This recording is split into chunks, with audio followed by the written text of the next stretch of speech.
اور دن کی قسم اٹھائی، واللیل اذا عسعس والصبح اذا تنفس، کہ رات کی قسم جب چھا جائے ختم ہونے لگے، اور دن کی قسم جب سانس لینے لگے۔ یعنی رات کا ختم ہونا یہ یعنی اس بات کی طرف اشارہ ہے کہ جتنے بھی پریشانی کے حالات ہوں ایک نہ ایک دن ختم ہو کے ہی رہتے ہیں، کوئی پریشانی ہمیشہ نہیں رہتی۔ حالات جیسے بھی ہوں ان کا یعنی حالات کی پریشانیاں ختم ہو کے رہتی ہیں۔ تو رات کا جانا یہ پیغام دیتا ہے کہ تمہارے اگر حالات مشکل ہیں، تمہارے زندگی میں تاریکی ہے، تو ایک نہ ایک دن اس میں صبح ہونے والی ہے۔ اور دن کا نکلنا یہ بھی احوال کی تبدیلی کی طرف اشارہ ہوتا ہے، تو کبھی دن آ رہا ہے، کبھی رات آ رہی ہے۔ تو کائنات کی ہر چیز میں تغیر ہے، ہر چیز میں تبدیلی ہے۔ یہ اس بات کی دلیل ہے کہ کائنات کو چلانے والا کوئی ہے، کائنات کو یعنی سنبھالنے والا ہے۔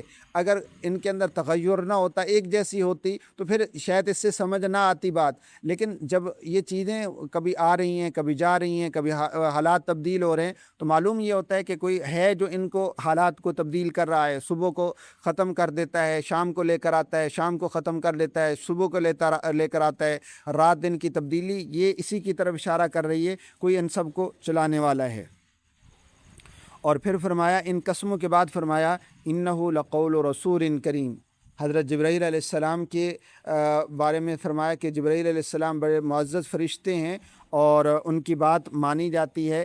چونکہ قرآن کریم کی تعریف کرنا چاہ رہے تھے، قرآن کریم کے سے پہلے قرآن کریم جن واسطوں تک انسانوں تک پہنچا ہے، ان واسطوں کی یعنی اللہ تعالیٰ تعریف فرما رہے ہیں اور ان کے حق ہونے کو بیان فرما رہے ہیں کہ جب یہ واسطے صحیح ہیں تو اس کا مطلب یہ ہوگا کہ قرآن کریم بھی کیا ہوگا، یعنی صحیح کتاب ہے، اس میں کسی قسم کی تبدیلی، کسی قسم کی کوئی تغیر نہیں ہوا۔ تو اللہ تعالیٰ نے فرمایا، انہ لقول رسول کریم، کہ یہ اس فرشتے کا بات ہے، یعنی وہ فرشتہ لے کر آیا ہے جو بڑا عزت والا فرشتہ ہے اور اس کی بڑی عظمت ہے، طاقت بھی بہت ہے۔ حضرت جبرائیل علیہ السلام کے بارے میں فرمایا ذی قوہ، کہ بہت طاقتور ہے۔ اس کی طاقت کا اندازہ یعنی اس بات سے لگائیں کہ وہ ایک لمحے کے اندر یعنی عرش سے کیا ہے زمین تک وہ آ سکتا ہے، ایک چند سیکنڈوں میں آ سکتا ہے، حالانکہ اتنا بڑا فاصلہ ہے۔ اور اس کا ایک پر جو ہے، جیسا کہ نبی علیہ السلام نے دیکھا تھا حضرت جبرائیل علیہ السلام کو، تو ایک پر نے کیا ہے مشرق اور مغرب کو ڈھانپ دیا تھا، اتنا بڑا پر ہے ان کا۔ تو اس کے 70,000 پر ہیں، جب ایک پر اتنا بڑا ہے تو 70,000 پر ہوں گے تو ان کی رفتار کس قدر تیز ہوگی، یہ اللہ کی قدرت کی کاریگری ہے۔ تو ذی قوت عند ذی العرش مکین، اللہ تعالیٰ کے ہاں اس کا بڑا رتبہ ہے، عند ذی العرش مکین، اللہ کے ہاں معزز فرشتہ شمار ہوتا ہے، مطاع ثم امین۔ اللہ تعالیٰ نے فرمایا کہ وہ تمام فرشتوں کا اوپر یعنی سردار ہے، اس کی بات مانی جاتی ہے، اس کو کیا کیا جاتا ہے، امیر بنایا ہے اللہ تعالیٰ نے۔ تو جب امیر بنایا ہے تو اس کی بات مانی جاتی ہے اور سارے فرشتے ان کی حکم کو مانتے ہیں۔ تو یعنی حضرت جبرائیل علیہ السلام جب اللہ لوح محفوظ سے کتاب لے کر آتے ہیں تو خود طاقتور ہیں، خود اتنے یعنی معزز ہیں، اس میں کوئی غلط تبدیلی نہیں کر سکتے، اس میں کوئی بات اپنی طرف سے نہیں شامل کر سکتے۔ پھر راستے میں جتنے فرشتے آتے ہیں وہ سارے ان کے معاون ہوتے ہیں، کوئی ذرا برابر بھی اندیشہ نہیں ہے کہ اس بات میں کوئی آگے پیچھے کسی شیطانی طاقت نے ان کو تبدیلی کروا دی ہو، ایسے کسی چیز کا امکان نہیں ہے۔ تو اس لیے حضرت جبرائیل علیہ السلام کی صفات بیان کی اور اس کے بعد فرمایا کہ وما صاحبکم بمجنون۔ جب یہ ساری چیزیں حضرت جبرائیل علیہ السلام کے واسطے سے نبی علیہ السلام تک آ گئیں تو نبی علیہ السلام بھی جو بات کر رہے ہیں وہ درست بات کر رہے ہیں، وہ غلط بات نہیں کر رہے، وہ مجنون نہیں ہیں، وہ دیوانے نہیں ہیں، بلکہ دیوانے تو تم ہو جو نبی علیہ السلام کی بات کو سمجھتے نہیں ہو۔ جو دیوانہ ہوتا ہے وہ کبھی بھی کسی اچھی چیز کی دعوت نہیں دے سکتا، اس کا دماغ کام نہیں کرتا۔ جب نبی علیہ السلام توحید کی دعوت دے رہے ہیں، بھلائی کی دعوت دے رہے ہیں، نیکیوں کی دعوت دے رہے ہیں، تو وہ کیسے دیوانے ہو سکتے ہیں؟ کیونکہ نبی علیہ السلام کو یہ لوگ کہتے تھے کہ یہ نبی علیہ السلام کو نعوذ باللہ یہ کہتے تھے یہ دیوانے ہو چکے ہیں، ان کو سمجھ نہیں آتی۔ کیونکہ جب ایک نئی چیز لے کر آتے ہیں تو لوگ اس کو سمجھتے ہیں کہ یہ تو کوئی نئی چیز ہے، اس کا کوئی تعلق نہیں ہے، یہ ساری غلط باتیں ہیں، پتہ نہیں کہاں سے لے کر آئے۔ تو توحید ان کے لیے ایک نئی چیز تھی، تو نبی علیہ السلام ان کو سمجھا رہے ہیں، دلائل دے رہے ہیں، لیکن وہ اس کو مان ہی نہیں رہے۔ کبھی کہتے ہیں یہ شیطان کی بات ہے، کبھی کہتے ہیں یہ مجنون کی بات ہے، دیوانے کی بات ہے۔ تو اللہ تعالیٰ فرما رہے ہیں وما صاحبکم بمجنون، کہ وہ مجنون نہیں ہیں، بلکہ سارے یعنی عقلمندوں میں سب سے عقلمند تو نبی علیہ السلام ہے، ساری عقل و دانش تو نبی علیہ السلام کی ذات سے ہی ملتی ہے، تو وہ کیسے کیا ہو سکتے ہیں، مجنون ہو سکتے ہیں۔ اور پھر فرمایا وَلَقَدْ رَآهُ بِالْأُفُقِ الْمُبِينِ کہ نبی کریم صلی اللہ علیہ وسلم نے حضرت جبرائیل علیہ السلام کو دیکھا ہے۔ افق مبین یعنی کھلی آنکھوں سے دیکھا ہے۔ ویسے تو وحی کے ذریعے دیکھتے تھے، ملاقات بھی ہوتی تھی، یا کسی فرشتے کے انسان کے روپ میں حضرت جبرائیل علیہ السلام تشریف لاتے تو بھی ملاقات ہو جاتی تھی، لیکن کئی مرتبہ حضرت جبرائیل علیہ السلام کو براہ راست کیا ہے، نبی علیہ السلام نے ان کی اصلی شکل میں بھی دیکھا ہے۔ تو اس کا ذکر فرما رہے ہیں وَلَقَدْ رَآهُ بِالْأُفُقِ الْمُبِينِ کہ نبی علیہ السلام نے حضرت جبرائیل علیہ السلام کو کھلی آنکھ سے دیکھا ہے، لہذا ان کو غلطی کا امکان نہیں ہے، وہ واقعی جانتے ہیں کہ حضرت جبرائیل علیہ السلام ہیں۔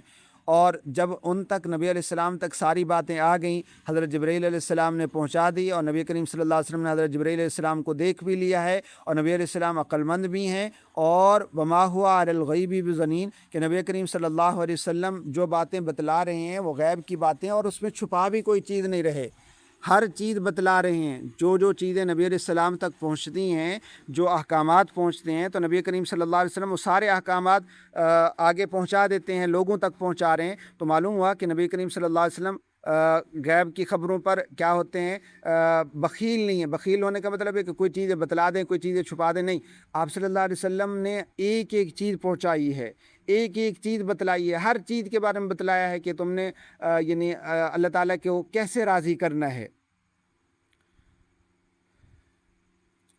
وما ہوا بقول الشیطان الرجیم، اسی طرح کیا ہے، یہ بھی اللہ تعالیٰ نے فرما دیا کہ یہ جو تم اعتراض کرتے ہو نبی کریم صلی اللہ علیہ وسلم کی طرف کہ یہ شیطان کی باتیں کرتا ہے نعوذ باللہ، تو اللہ تعالیٰ نے رد فرما دیا کہ شیطان کی باتیں نہیں ہے۔ شیطان کب سے اچھے کام کرنے کا حکم کر سکتا ہے؟ شیطان تو خود برا ہے، وہ برائی کا ہی حکم کرے گا، وہ اچھائی کا حکم نہیں کرتا۔ جب نبی علیہ السلام اچھائی کا حکم کر رہے ہیں، برائی سے روک رہے ہیں، تو یہ شیطان کی بات کیسے ہو سکتی ہے؟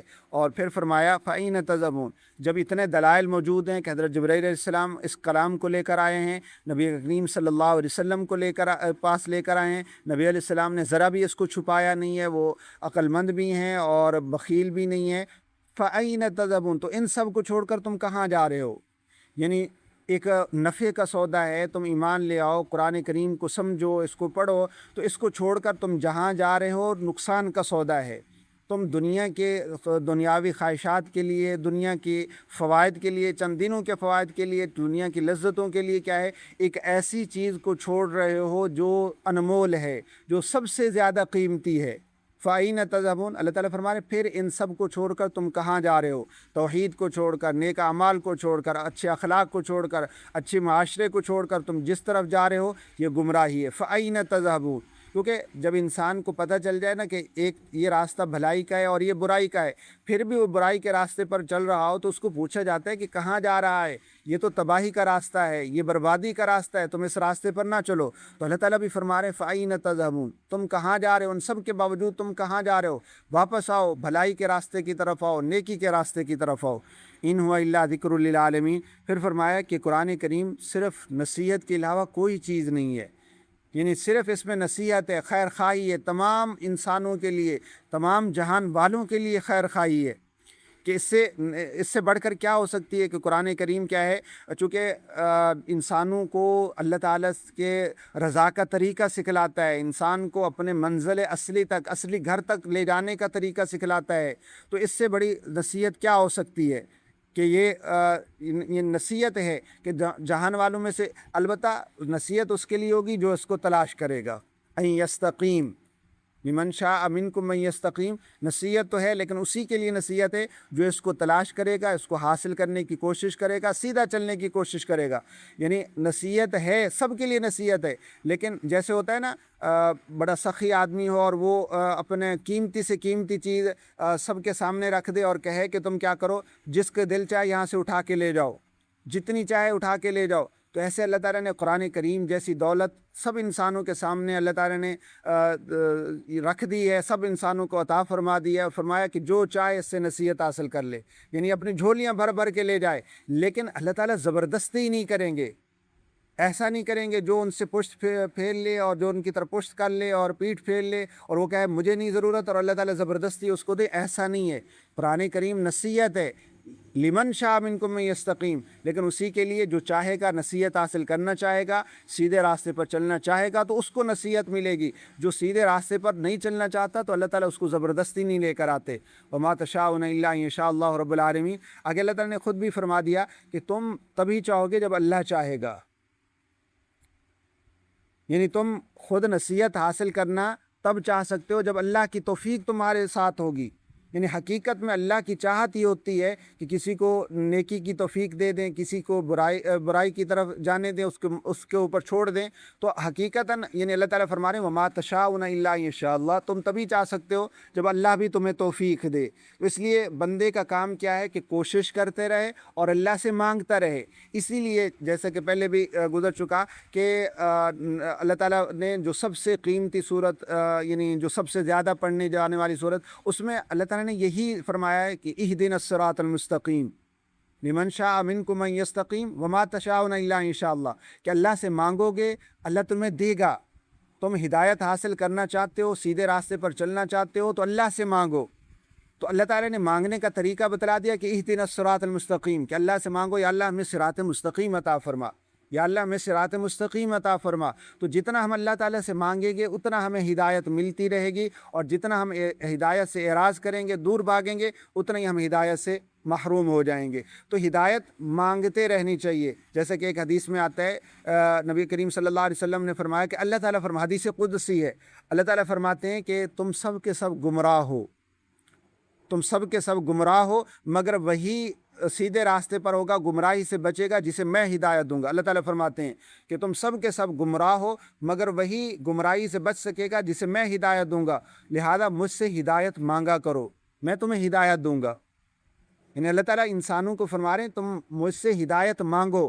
تو یہاں پر بھی اللہ تعالیٰ یہی فرما رہے ہیں لمن شاء منکم ان یستقیم، کہ تم میں سے ہدایت اسی کو ملے گی جو ہدایت پر چلنا چاہے گا، اور ہدایت پر چلنے کے لیے بھی اللہ کی طرف سے اجازت ہوگی تب ہدایت پر چل سکو گے. تو گویا کہ خلاصہ یہ ہوا کہ ہم اللہ سے مانگتے بھی رہیں، کہ ہدایت پر کوشش بھی کرتے رہیں، ہوگی اللہ کی توفیق سے. لیکن کوشش چونکہ انسان مکلف ہے کوشش کا، کہ انسان اپنے آپ کو کھپائے، اپنے آپ کو کوشش کرے، ہمت کرے، اپنا سستی نہ آنے دے، نیک اعمال کی کوشش کرتا رہے اور اللہ تعالیٰ سے مانگتا رہے تو اللہ تعالیٰ یقیناً عطا فرمائیں گے. تو اسی کو ذکر فرمائے وما تشاءون الا ان یشاء اللہ رب العالمین، کہ تم جب تک نہیں چاہ سکتے جب تک اللہ نہیں چاہے.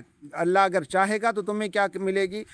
یعنی اللہ کی رضا سے ہی، اللہ تعالیٰ کے حکم سے، اللہ کی اجازت سے ہی تمہیں سب کچھ ملے گا. تو اس کا مطلب کیا ہوا کہ یعنی اللہ تعالیٰ یہ فرمانا چاہ رہے ہیں کہ تم مجھ سے ہدایت مانگو، تم سیدھا راستہ مانگو، قرآن کریم کی نصیحت مجھ سے طلب کرو. لہذا قرآن کریم سے نصیحت حاصل کرنے کی کوشش بھی کرتے رہنا چاہیے، اور ساتھ ساتھ اللہ تعالیٰ سے مانگتے بھی رہنا چاہیے یا اللہ ہمیں قرآن کریم اس کے ساتھ تعلق نصیب فرما، قرآن کریم کے سے نصیحت حاصل کرنے کی توفیق عطا فرما. یہ بہت آسان ہے. وَلَقَدْ يَسَّرْنَا الْقُرْآنَ لِلذِّكْرِ فَهَلْ مِن مُدَّكِّرٍ. اللہ تعالیٰ اعلان فرماتے ہیں کہ ہم نے قرآن کریم کو آسان فرمایا. کوئی نصیحت حاصل کرنا چاہتا ہے تو نصیحت حاصل کرنے کے لیے آئے، لیکن پھر بھی مانگے اللہ سے، کیونکہ اللہ تعالیٰ چاہیں گے تو نصیحت ملے گی ورنہ نصیحت نہیں ملے گی.